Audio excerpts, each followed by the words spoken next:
Енесі мен келіні қайта татуласады. Келіні енесіне: бағана ресторанда сізге айтқан сөздерім үшін кешірім сұраймын, өзім де білмей қалдым, дейді. Фарида ханым: мен не істесем де отбасым үшін жасап жатырмын, компанияны құтқару үшін, дейді. Енді болашақта қандай проблемаң бар, маған келіп бірінші бөлісші, дейді. Сөйтіп енесі мен келіні қайта татуласады. Таңғы ас кезде Зерин ханым: кімді күтіп отырмыз, бастай бермейміз ба, дейді. Ал Фарида ханым болсын: қазір балалар келсін, барлығымыз бірге отырып тамақтанамыз, дейді. Джен келіп: менің шұғыл түрде кетуім керек, дейді. Өзімен бірге компанияға Мелисті де алып кетеді. Арда келеді: бірақ менің тамақтануға зауқым жоқ, деп ол да кетіп қалады.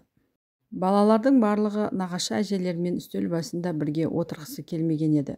Серап келіп таңғы асты бастап кетеді. Серап: апа, қалың қалай, деген кезде Фарида ханым да Зерин ханым да екеуі бірге: қалім жақсы ұйықтадым, деп бірге айтып қалады. Фарида ханым ыңғайсызданып: апа, деген кезде сен мен айтқан екен деп ойлап қалдым, дейді. Зерин де: мен де сөйтіп ойладым, дейді. Сөйтіп таң атпастан екі құдағи сөздер соғысын бастап кетеді. Зерин қызына: магазиндерді аралап келейік, мен өзіме аяқ киім сатып алайын, асығып жүріп тастап кетіппін, дейді. Фарида ханым Зеринге: үйге киетін аяқ киім алатын болсаңыз, яғни тәпішкі, онда біздің үйде толып тұр, дейді. Зерин: мен тәпішкіні үйге кимеймін, мен пляжда ғана киемін, дейді.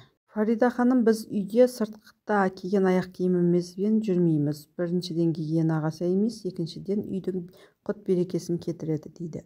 Зерин болса: мен ондайға үйренбегенмін, яғни тәпішкі кие алмаймын, дейді. Үйге келген кезде қызметшіге аяқ киімімді берем, ол тазалап береді. Сөйтіп үйге сол аяқ киіммен жүре берейінші, дейді. Фарида ханым орнынан тұрып кетіп қалады: сіздерге ас болсын, деп. Фарида ханым кеткен соң Серап айтады: біздің үйде өзіміздің әдетіміз бар, сыртқы аяқ киімімізбен үйдің ішінде жүрмейміз, дейді. Өтінемін, біздің үйдің ережелерін сақтаңызшы, жоқ жерден дау туғызбаңызшы, дейді. Зерин: енді мен де балшық аяқ киіммен үйдің ішінде жүрмейтін шығармын, дейді.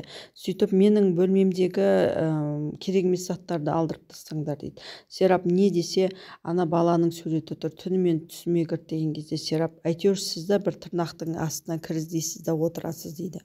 Зерин қызынан сұрайды: не істейсің, ресторанға барасың ба, деп. Ал Серап барғысы келмейтінін, Сумрумен күнде ұрысқысы келмейтінін, ресторанды солақ басқара берсін, дейді. Ал Зерин болса: жоқ, ресторанды оған бермейсің, барасында ресторанды сен де басқарасың. Егер бармаймын, онымен күресуге күшім жоқ десең, онда мен бармын, мен сенімен бірге барамын, дейді. Азми Сумрудың қылықтары туралы ойланып отырады. Сол кезде Месут келіп: не істейміз, проектіні бастаймыз да, екеуміз бірге жұмыс бастайық та, дейді.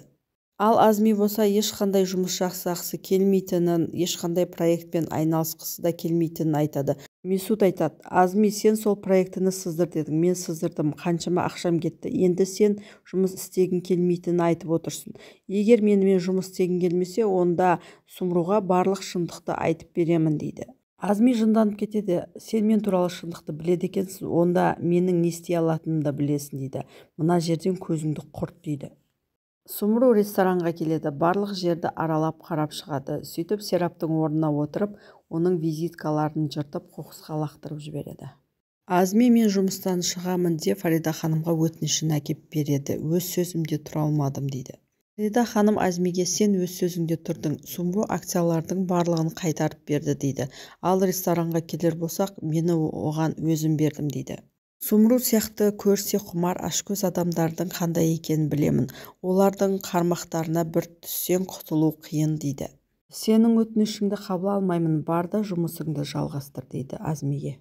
Сумру ресторандағы қызметкерлердің барлығын тізіп қойып, өзін таныстырады. Бүгіннен бастап сендердің жаңа бастықтарың мен боламын, дейді. Менюді әкеліңдер, дейді де ішіндегі сүйек сорпасын сызып тастайды. Бүгіннен бастап бұл сорпаны жасамайсыңдар, дейді.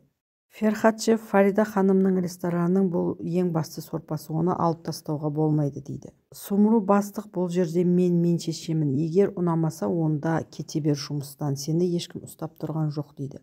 Сөйтіп шеф жұмыстан кетеді. Онда мен де кетемін, деп ол да кетіп қалады. Азра келіп: сен не істеп жатырсың, ешкімді жұмыстан қуа алмайсың, бұл жерде бастық Серап ханым, дейді. Сумру: бұл жерде бастық мен, дейді. Сондықтан кімді жұмысқа алып, кімді шығаратынымды өзім білемін. Ал Серап бастықтарың қайда, ол жоқ, деген кезде Серап мен мындамын деп келеді. Сөйтіп шеф пен меню жұмыстарға қайтып келеді және сүйек сорпасын менюге қайта енгізеді. Серап Сумруға: бұл сенің ана кішкентай кафелерің сияқты емес, бұл ресторан, үлкен ресторан, және бір нәрсені ойланып істеу керек дейді. Сумру: әрине сен бәрін білесің ғой, сенің опытың үлкен ғой деп кекетіп сөйлейді. Өйткені Серап жұмысқа жақында ғана шыққан еді ғой. Сумру: қорықпа дейді Серапқа, мен өз ісімді жақсы білемін дейді. Серап қоқыстан жыртылған визиткаларын тауып алып, мыналарды кім жыртқан дейді. Сол кезде Сумру жыртып тастапты ма, кім жыртқан екен деп өтіріктен айтады. Серап үндемей визиткаларына қарап отырған кезде анасы оған ымдайды. Сөйтіп Серап: жарайды, жыртыла берсін, бұдан да жақсысын жасап аламыз дейді. Зерин ханым болса: жарайды, мен ресторанды бір айналып келейін деп кетіп қалады. Месут Бурхан мен Жансудың жанына келіп: қалай Жансу, енді әкесі қызы болып жақында челендердің ресторандарында өздерінің аттарыңа жаздырып аласыңдар ма дейді. Бурхан: не болды, қайдағы ресторан деп сұрайды. Месут Сумрудың қазір ресторанның жартысын алғанын айтады, бірақ осының бәріне Азми кінәлі. Азми аналарыңды қолданып, оны басқарып отыр дейді. Азмиден аулақ жүрсін деп Сумруға айтыңдар, әйтпесе Сумрудың басы бәледе болады дейді. Месут: мен Азмимен жұмыс істеп жүргендіктен оның осындай адам екенін білдім дейді. Жай сендерге ескертейін дегенім ғой дейді.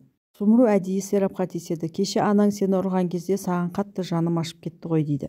Серап айтады: сенің маған жаның ашып кетті ма? Сен бірінші мені алдадың, Дженк екеуміздің ортамызды бұздың, одан кейін енеме жаманатты қып көрсеттің.